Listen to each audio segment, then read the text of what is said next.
Well, good morning, good afternoon, good evening, wherever you're joining us from.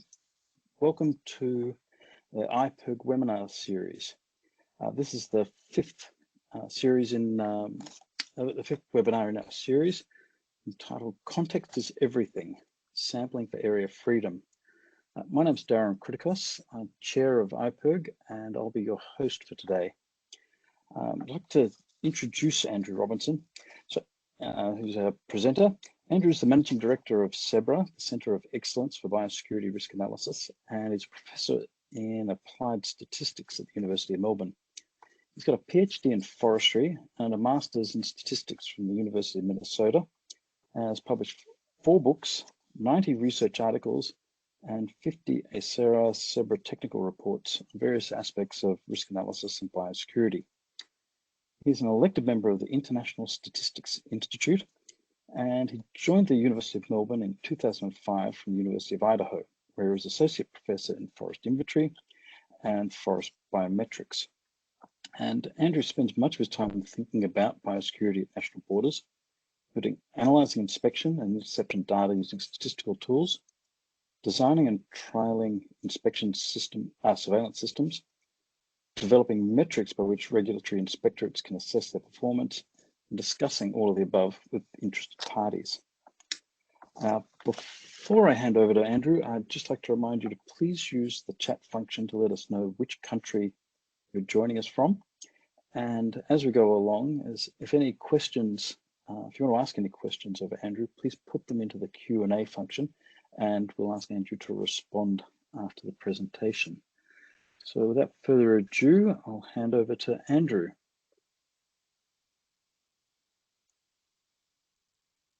So I believe I'm sharing my screen and my presentation, is that correct? That's correct. Thank you, Darren. Good morning / afternoon / evening, everyone. It's a great pleasure to be here. In my mind's eye, I see you all staring at your screens, waiting for the great stuff to come. So if that's not true, don't tell me. My title is Context is Everything: Sampling for Area Freedom, and it's really 2 clauses. The second clause is the important one. The first one is just some stuff that I added to it to make it seem important. The work that I'm going to talk about was mostly done by Aaron and James and Nathaniel, and I was the nagging old statistician leaning over their shoulders and poking them in the ribs with my walking stick every once in a while, saying, what about this, what about that? So all the good stuff in this is entirely due to them, and all the statistics is entirely due to me. So what I'm going to talk about is I'm going to set the context, and I'm going to talk about how we go about, how we propose to go about solving this interesting problem. And I'll wrap up with some examples. Okay, so the problem space for us is international trade in commodities. Now, this is a rule-based system within which trading of plant products that are claimed to be free of pests and diseases can happen without requiring additional phytosanitary measures. So it's essentially a framework within which, if you follow all these rules, then you don't have to do anything else in order to be able to trade plant products in a sort of approved way. As a consequence of this, it's valuable to have information about absence of these pests within your borders. And this evidence can take a number of forms. There can be general surveillance, whereby you're relying on the population to identify whether or not the pest is present. It can be by peer-reviewed publications and by databases, surveillance databases. And finally, and this is the topic of today's talk, it can be by internationally recognized targeted surveillance programs that focus on claims of area freedom. So the goal of these programs is to aver or claim that the surveyed area is very likely to be free of regulated pests. So that's our remit today. We want to figure out how to get evidence to establish area freedom for the purposes of promoting trade. Now, this brings us face to face with a fundamental conundrum. I'm going to call it the surveillance conundrum. And that is that it is impossible to prove absence. And this is a lovely little picture of Karl Popper looking very smug as he tells us that it's impossible to prove any negative. And this thinking has sort of overshadowed surveillance for decades. This challenge in front of us that search as much as you want, but you'll never be able to prove that something isn't there. So that's the end of the presentation. I'll take questions. No, actually, we have a response to that, and I'm going to introduce to you our very own Popper stopper. This is Jerzy Neyman, the famous Polish statistician / mathematician. And in response to Popper, Neyman established in fact, even before Popper was even thinking about this, Neyman established the hypothesis test, which is a way of proving something, proving a positive or a negative, but just not using the same definition of prove, using instead a more flexible, quantitative, accountable definition. So to Popper, Neyman says, halt mein Bier, although because he was Polish, he would have said, potromaj mi piwo. And then they probably would have gone and had a beer together, no doubt. So we're not going to rely on, or perhaps not rely on, we're not going to be subject to Popper and his adherents, and I use the word advisedly, definition of prove. We're going to walk hand in hand with Neyman and Egon Pearson. The hypothesis test provides a very satisfactory means of proving something that as long as we do not choose to be dogmatic about what we mean when we say prove. So this brings us to the claims of absence place. So as a consequence of Neyman's excellent work, absence is inferred based on a kind of counterfactual level of confidence.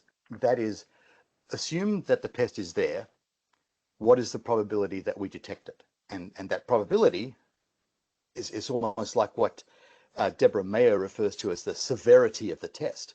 That probability becomes the measure or the confidence with which we can claim absence of pests. So, and this is a key little sort of thread here, linking into the severe inference, the severe testing of hypotheses that Deborah Mayer writes about a lot.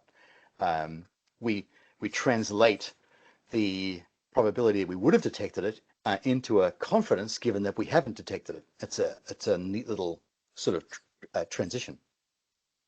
Now, the confidence with which we declare the area of freedom, therefore, is informed by a couple of important factors in the traditional way, and I'll talk a bit more about this in a moment.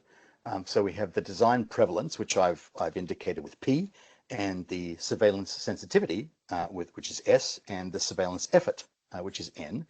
And there's this beautiful, lovely little equation in the bottom center of the screen, which ties these things together in a phenomenally elegant way, which simply allows you to calculate the required surveillance effort as a function of the design prevalence and the surveillance sensitivity. And it's really an outstanding little piece of prestigitation by the statisticians to make this really deep problem so easy. So let's watch it in use. This, by the way, is coming. This is straight to you from the edifice of ISPM 31. We now are challenged with the question: how much confidence should we actually purchase? And confidence isn't cheap. Here's an example in the top line of calculating a 95% confidence for a 0.5% prevalence, and it's 600 units, which is, I'm rounding up, by the way. Statistician's privilege, I can round up if I want to. It's my statistic and I'll round up if I want to. So there's a confidence there. To get that confidence, we require 600 units. Whereas if we want to get 99% confidence, then we require 920 units. Again, my privilege. So moving what seems to be a small number of confidence points essentially increases the required sample size by another 50%, which is pretty expensive. Now, prevalence, of course, isn't cheap either. Your ability to detect increasingly smaller limits. Here on the top line, we have our 0.5% prevalence for 95% confidence. But if we were to go another 4 points down to 0.1% prevalence, it seems like a relatively modest change, and suddenly it's 3,000 units. So there's some, even now that we've, I'm going to go back, even now that we've simplified this fundamental problem to this beautiful little equation, we're still confronted by this deep conundrum of, well, how do we use it? Because it turns out to be quite material what the different numbers we use are, and of course, if it weren't material, then what would be the point? So where do we go from here? We seem to have simplified the problem, but actually all we've done is swapped one problem for another problem. And why? Why do we do ISPM 31? Well, why do we do this equation? And I interrogated an imaginary set of surveillance experts in my head, and about a quarter of them said that they did it simply because ISPM 31 told them to do it. About another quarter of them said everybody does it. Another quarter of them were simply afraid of statisticians, and we're going to set up a little support group for that quarter. And the final quarter said, I don't care. I'm not paying. I just want the problem to go away. So that's actually quite a biased sample, really. Okay, so what else could we do? Well, so here's the fundamental challenge here.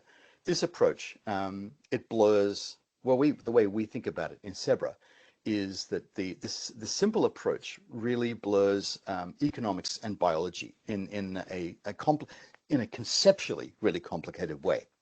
So where this comes from is when we define the minimum unit that we want to detect, let's call that the minimum viable population, that's really a biological question. What's the smallest thing that you need to be able to detect with a given probability in order to be sure that if you miss it, it's not viable, or in order to be very confident that if you miss it, it's not viable. So the prevalence end of the question is a biological question, and then the sensitivity end of the question is an economic question, because if you miss it, you want to say, what's the probability that I miss it? Because if I miss it, it's going to cost me money. Right, or impact, or credibility. It's going to cost me something. So we have this sort of these dual poles of biology and economics sort of swimming around in our minds, and then we use economics and biology to calculate the number. So that's cool. When you look at it from this lens, you can say, well, I understand the drivers of these quantities. So it's easy to do it. Well, perhaps I should say not easy, but trivial to do it, because it's not really easy. And the reason we know it's not easy is because people just do the same thing all the time, and consequently, this sort of deeper thinking doesn't seem to necessarily impinge on the decision makers. It's really more often for the reasons we alluded to earlier, which is that everybody does it, so it sort of becomes a de facto standard. So it's easy, but well, no, it's not easy. It's trivial. The problem is it's abstract, and I'm using the word abstract in the sense that my youngest brother used to use it when he was much younger, around 20, and he would use abstract to describe things that he thought were bullshit. So it's not just, so it's pretty abstract from that point of view, in the sense of my youngest brother. It's missing some important aspects. So, but this is the tool we have available to us. It's we teach it in first year biosecurity, as it were, because it's it's almost like a virtue signaling. Oh, you have this important problem. How much surveillance to do? Well, cast this magic spell, sacrifice this goat, and suddenly all the information you need will be available to you. But we're not talking about the ingredients and how you get the ingredients for the magic spell. We're just talking about, how you hold the dagger and we catch the blood kind of thing, which is not really helpful. So what SEBRA wanted to do when we were tackling this problem is we want to think about this in a different framework. Oh, I guess I should add context to this. Let's just go back before I talk about our solution. The context is in Australia, there are sadly, there are incursions of invasive species. And a challenge with that is that there's a very wide number of stakeholders who want to be part of the decision-making process in terms of how to do surveillance for the pest and how to indeed establish whether the pest has been eradicated or not. And these stakeholders, bless their hearts, are not statisticians, and consequently do not have the deep sort of natural kind of blood sacrificial understanding of the implications of these different decisions that I do, for example. And they would have arguments about how much to spend on surveillance and why and when and whose money and so on. And so we were asked by Sally Troy at the department to come up with a simple primer on how to do this, a primer on how to set the conference, a primer on how to do the set the biology type of thing. And we tried to do that, and we found that actually it was abstract. And since you, my brother, consequently, we found that we really wanted to think about this very differently to provide a framework upon which there could be general agreement from stakeholders. So really what we're trying to do here is we're trying to make this problem actually more difficult, but nestle it in some scaffolding that people will actually be able to talk about. So it doesn't just become an argument of value, an argument of, I think my system's worth 3,000 surveillance points and you think it's too expensive. So where do we go from there? That's a disaster. What we want to do is we want to locate it in a scaffold where things can be talked about that have external meaning and can be negotiated and debated. So as to make it easier to do this as a collective. So that and I think that's a really important direction to go, is to when concepts are so abstract that all you can do is argue about them on the basis of values, then you have a disaster in looming when you're trying to get multiple stakeholders to agree as to the appropriate course of action. So what we're trying to do in SEBRA is make the problem more concrete, and as you'll see, makes it more complicated, which is bad, but it puts it on a framework that it can actually be negotiated. Anyway, now I'll show you what it's all about. So we say minimize the approximate net expected cost. So we're going to calculate the net expected cost as the sum of the survey costs and the time out of market costs and the probability of detection failure as a function of the surveys and multiplied by the cost of incorrectly declaring a pest is absent. So this is our net expected cost approximation, and we just want to minimize that in order to get the best investment in a surveillance system. Now, let me just quickly add, of course, this is itself somewhat abstract, and many people, I'm sure that perhaps many of the questions at the end of the presentation will be about, well, why don't you add this little thing and that little bell, this little bell and that little whistle? And of course, it can be enhanced by extra detail, and we would welcome engagement along those lines. So, but what we want to do is we're trying to get it out of the weeds of this blurred biology economics deal and bring it into a more of a structural model framework to make it easier to wrestle with. So before I break those things down, I do want to talk a little bit about risk neutrality. Note that we're trying to minimize the net expected costs. So we're not seeking to prove sensu papa that a pest is not present in an area. Okay, we want to estimate the confidence that a pest isn't present at a specified prevalence in order to minimize the cost of the surveillance and the costs if we failed to detect a pest if it were present. And this is important because surveillance is what our economist likes to call a diminishing marginal return activity, which just means that as you push more money in, it gives you less benefit. Now, this is important because regulators are commonly risk averse rather than risk neutral. And this, honestly, it's probably because they lose more than just money when they make a bad decision. And of course, that would also in turn suggest that they need to find a way to measure the value of their reputation and put that into the equation. So that's not a problem.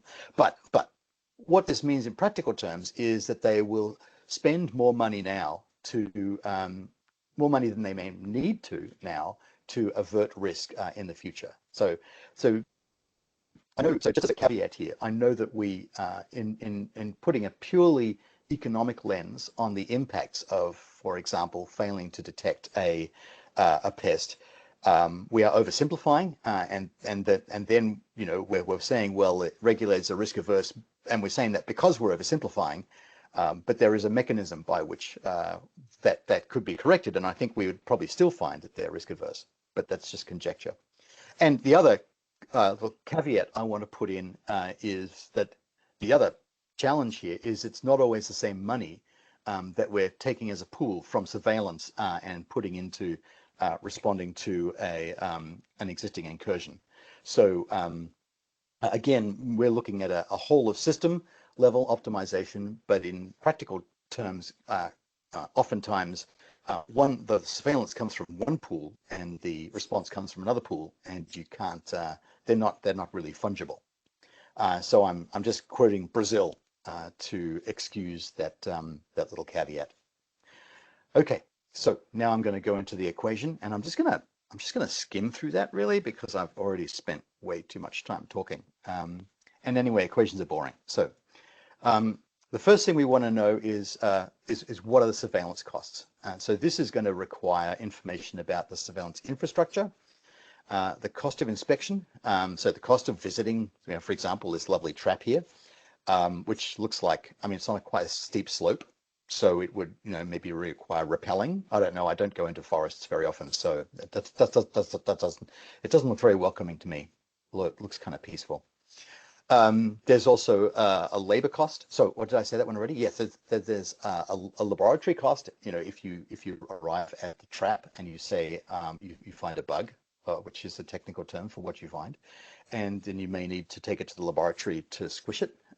So that's expensive.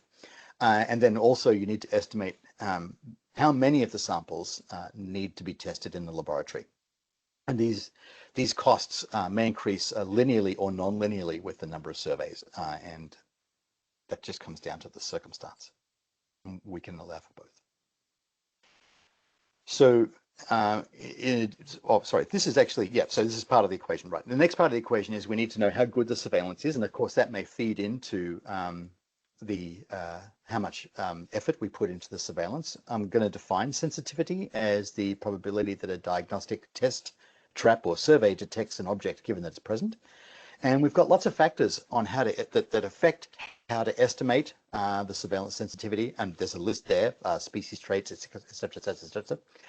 It's hard to do. We can get information about sensitivity in most situations. That's our claim. We can do it by conducting experiments. We can do it by using known detection rates from similar species. We can do it by conducting meta-analyses from published experiments, and this is the catch-all, which is why we can obtain it in most situations. We can guess by the use of expert judgment, specifically structured expert judgment or expert elicitation. And Asira and Sebra have done a lot of work on how to do that and do it as well as possible. Happy to talk about that later as well if people are interested. So we know we can get a sensitivity one way or another, even if it does involve the sacrifice of domesticated wildlife. We then have to choose the maximum tolerable prevalence. Now, this is the thing that I said before was, abstract. And it's going to be a trade-off between being high enough to realistically be able to detect, but low enough so that if you detect it, you can do something to it, right? So this is a sort of tipping point, is you want to be able to detect it you want it to be big enough so you can detect it, but if it's too big, then you can't do anything once you've detected it, so surveillance is pointless.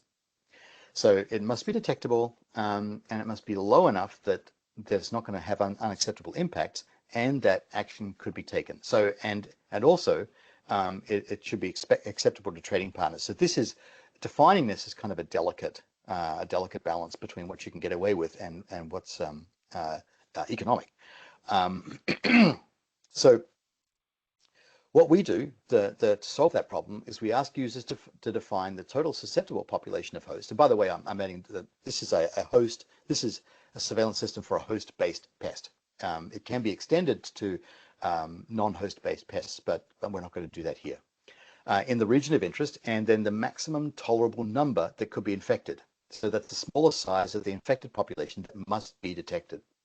And for the reasons above. And actually, the people we talk to can answer this question. They can say, well, you know, I really care if 50 are infected. I don't really care if 5 are infected yet. So so this makes the question a little bit easier to answer. And then, as I said before, we've got host-dependent pests in for the web application, which I'll be showing you the results of shortly. And then we need to estimate the probability of failing to detect the pest, and that's a simple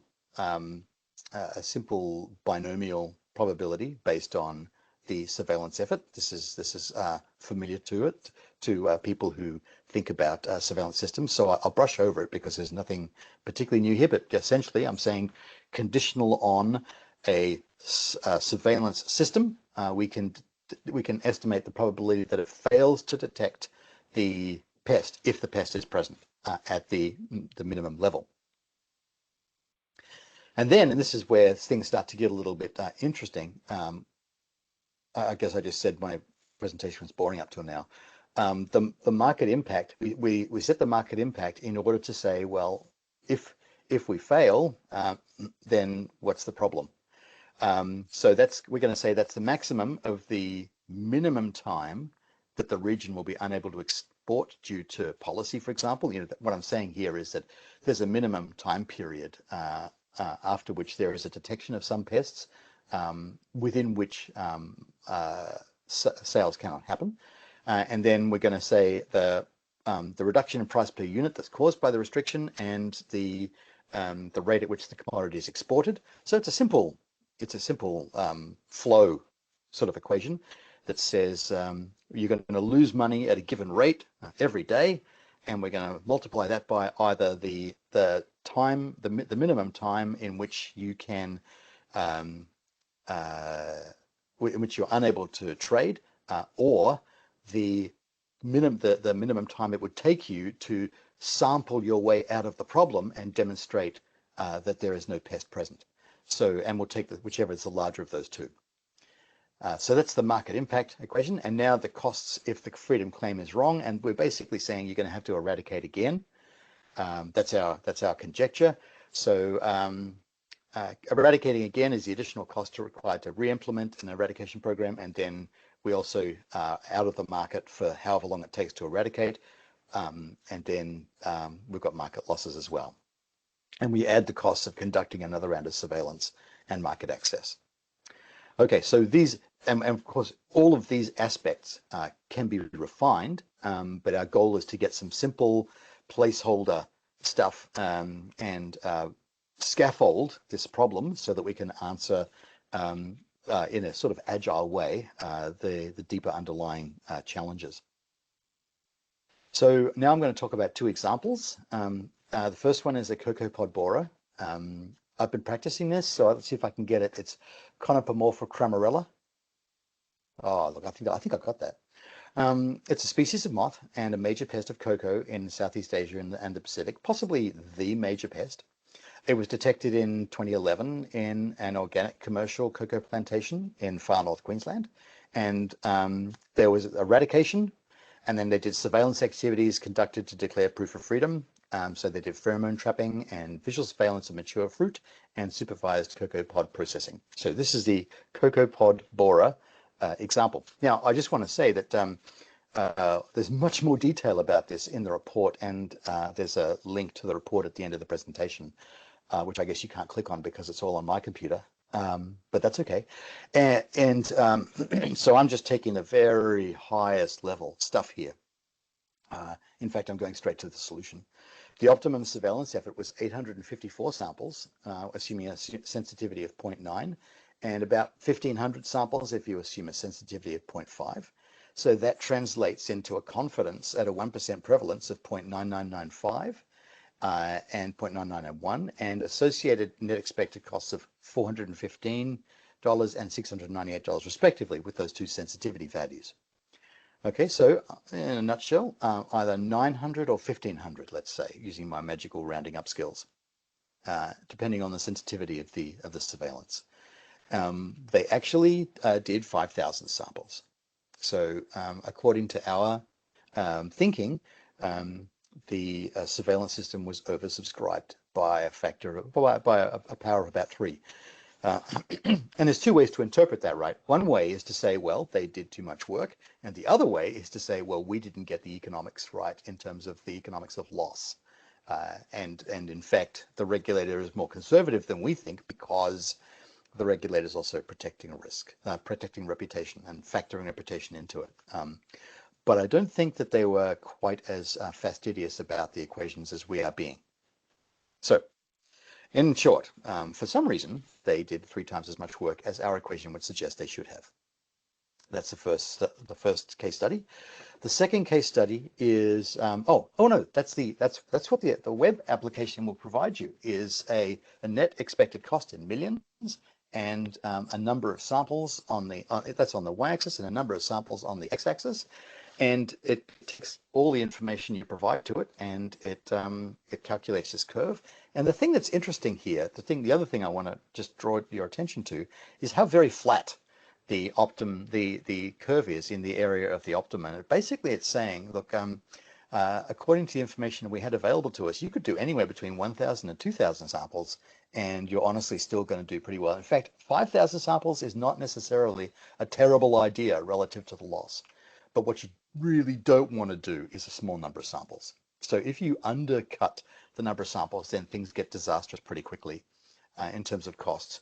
But if you ramp up the cost, if you ramp up the number of samples, then the extra sensitivity that you get from the surveillance offsets quite starkly the linear increase in sampling costs. And presumably it's only linear for a certain period. You know, we assumed that the cost would be linear no matter how far high up you went, but these costs are likely to overwhelm the system, as we've seen with COVID, if you do enough of them. But I think I would argue that that with this within the range available to us on this graph, the linear approximation is just fine. So we have indeed evidence that even though they did many more than was optimal, the increase in costs probably was not disastrous. Okay, the next example I'm going to talk about is citrus canker, which is a bacterial disease that affects citrus cultivars and causes naughty cankerous welts on leaves, branches, and fruits. I feel ridiculous telling you all about this because I know that you know more about citrus canker than I do, but I nonetheless have to signal virtue by talking about it a little bit. It was discovered in Australia and eradicated numerous times, most recently in Queensland in 2004. Okay, again, details in the report. The optimum surveillance effort was estimated to be 65,000 samples, assuming a sensitivity of 0.76 and 90,000 when the sensitivity is 0.5. And these samples translate into a confidence of absence at 0.01% of prevalence of 0.993 and 0.9896, and associated net expected costs of $900,000 and $1.3 million respectively, using our app.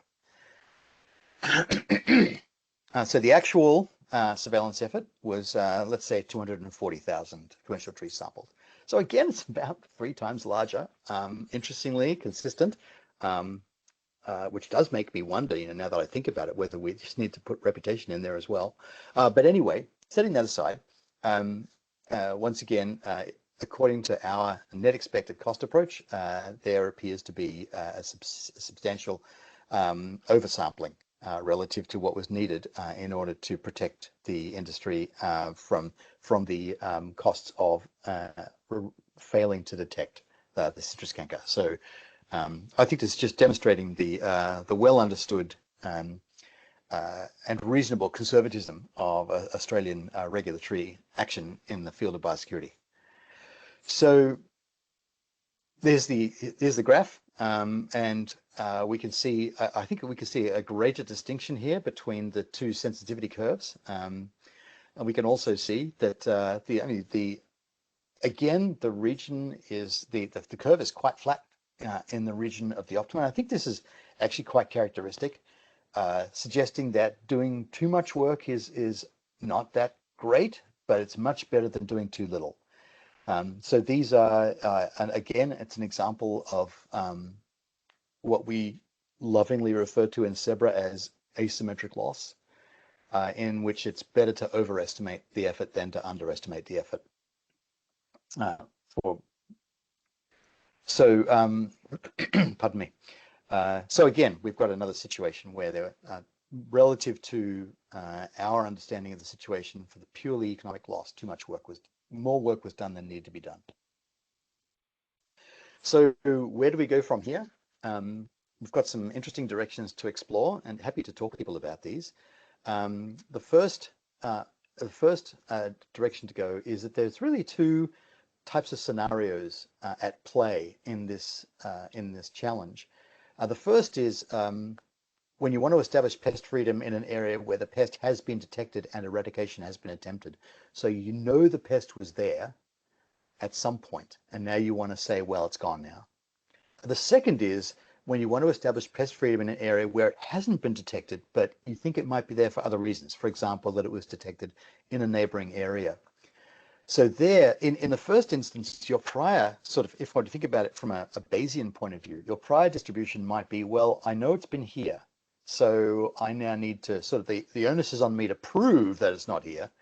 Whereas in the second one, the second scenario, you say, well, it is possible that it is here, but it is also quite possible that it's not here, and we don't know that it's been here before. Now, we feel that these two scenarios should give rise to different surveillance emphases, and we're trying to think about a way to capture that. And I mentioned the Bayesian framework before, and that was not accidental. We may be able to get some purchase on this problem through a Bayesian framework, but it's quite clear, especially in the Australian context, that these two questions do arise, and we feel that they should be different. They should be addressed with slightly different apparatus. The trick is going to be figuring out what that is, and so we've been thinking about that. And the second is we have a fixed cost of eradication if the viable population remains undetected. But this is essentially saying that the viable population is acting at a point in time. And what we really want to do, I think, from there is we want to link the invasive population size and the cost and the probability of the success of eradication. And if we did that, then we wouldn't actually need to identify the minimum sort of viable population, which is the maximum tolerable prevalence, because then the consequences of failing to detect the population will be included dynamically. So what that would mean is we would actually be budgeting for different sizes of population, because as we alluded to earlier, as the population increases in size, it increases in impact and risk, but it also becomes easier to detect. And so taking a fixed point and saying what's your minimum detectable minimum viable population, or the maximal tolerable prevalence, it could be alleviated by baking in this additional cost that would arise from obliging yourselves to eradicate a larger population. So we think this more dynamic approach might make it again easier to address, and that's our goal. The bottom line goal is to try to capture the biology and the economics in such a way that these questions are easier to answer and easier to discuss, even though there are more of them than the abstract versions that we've inherited from Jerzy Neyman. So that's where I think I'm going to wrap up. Overall, the challenge is easier because we can answer, we've transformed it into questions that are not abstract, they're more concrete. It's not yet easy enough. We think there's some maturing to do. So the way I like to think about it is it's harder, but it's harder in a helpful way. There's a link to the report that's publicly available. Not a very intuitive link, so I don't recommend you write it down. But if you'd like to get this presentation, please feel free to contact me. And there's, more importantly, perhaps, there's a link to the Shiny app that we've been working with, and that's just has all the questions there and some instructions, and you can put in those quantities and produce the beautiful graphs that you saw on my screen. And that's the end of my presentation, and I'm happy to take questions. Thank you very much, Andrew. Thank you once again for an entertaining and informative presentation. Just a reminder to everyone, please put your questions in the Q&A little function there. I've got a couple of questions here. So the first one was the coffee borer surveillance effort decided independent from your analysis or in spite of it? Independent and before. Right, okay, thank you. Where's that one? And how is time included in the framework? That is, how much prevalence, etc., indicate how much surveillance per unit time? So we don't have a population growth function yet. That's the thing that I alluded to in the previous slide. The way time enters is purely on the economic end of how long is the pest, how long is the region out of market, and what are the penalties for being out of market for that time, and how quickly can one survey to bring it back in to the market. So we'd really like to extend in the other direction. So essentially, if you miss the population, then the population is assumed to be static, but then assumed to, in some way, some biological way, grow, so that it then has the market impact. So we have in short, we have a simple temporal apparatus for the economic impact, but we do not yet have the concomitant simple temporal apparatus for the biology yet, and that's a direction that we'd like to extend. Right. Okay. Don't appear to have any other questions. So thank you once again, Andrew. Really appreciate this. And for everyone's, you can get a copy of this, this presentation as a download on the IPRRG site. It normally takes us about 2 days to go on to process it and get it put up there. So once again, Andrew, thank you very much. And thank you, everyone. And just a reminder, we'll be having another IPRRG seminar next month. I believe it's Katrina Duffy. So thanks again, Andrew. Keep well, everyone. Keep safe. And we'll see you next month, hopefully. Bye. Thank you.